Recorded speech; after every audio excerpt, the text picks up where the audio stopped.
Sarap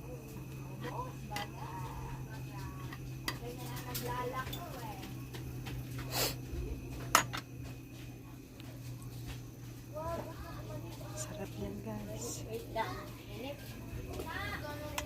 Tuyo, laki mo. Yan ang ulam ko ngayon.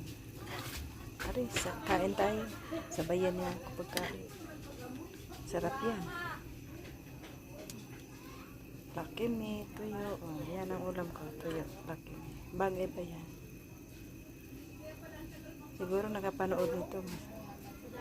Nakapagladok sa lawa yan. Sarap. Tayo bili. Ano yan? Noodles.